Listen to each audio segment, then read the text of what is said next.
જે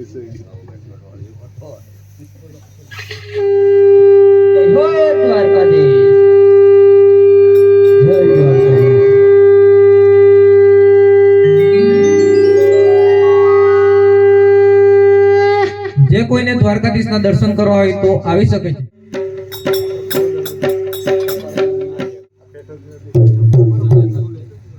ઓ પ્રભુ આકે સાના પાટા બાંધે છે।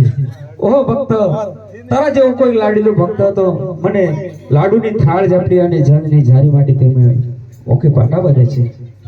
ઓ પ્રભુ હું પોતે જ હતો। અરે આટલો ગુનો રે રણછોડમાં પકરો ને, અરે આટલો ગુનો રે અજમલમાં પકરો છો। હવે પછી ભૂલો ના કરે આટલો ગુનો રે રણછોડમાં પકરો ને। હવે પછી ભૂલો ના કરે રે આટલો ગુનો રે અજમલમાં પકરો છો।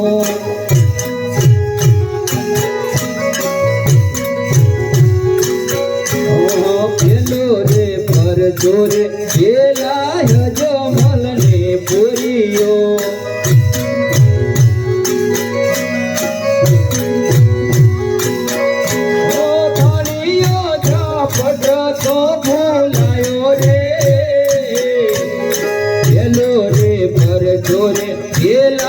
અજમલ ને પૂરીયો।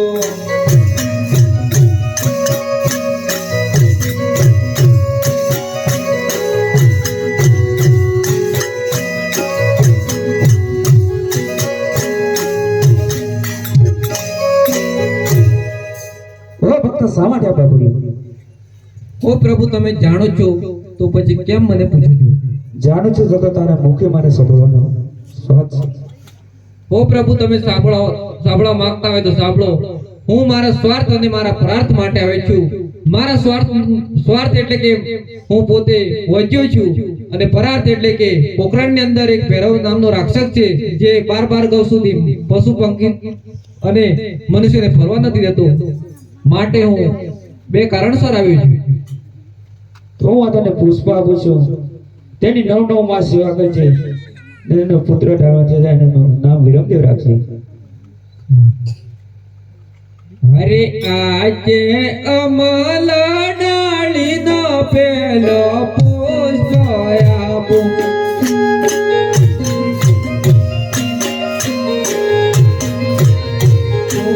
આજે અમલ ડાળી નો પેલો પુષ્પ આપું।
હો પ્રભુ, આ તો મારા સ્વાર્થની વાત થઈ, પણ મારા પરાર્થ તો બાકી છે।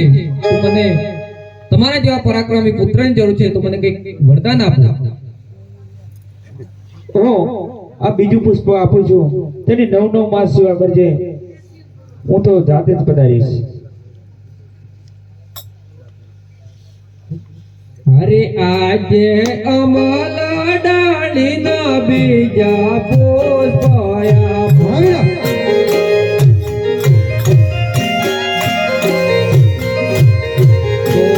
આજે અમલ ડાળી ના બીજા પુષ્પ આપો।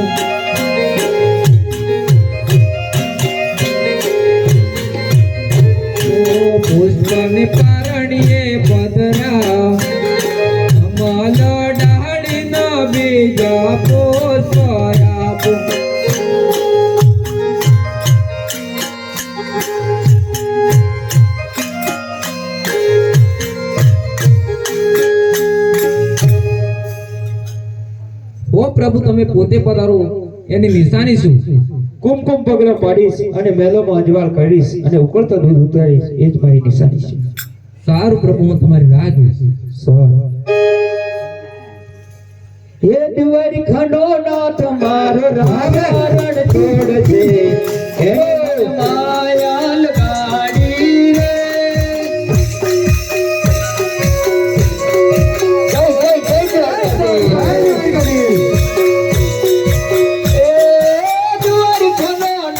મારો રાજા રણ છોડજે.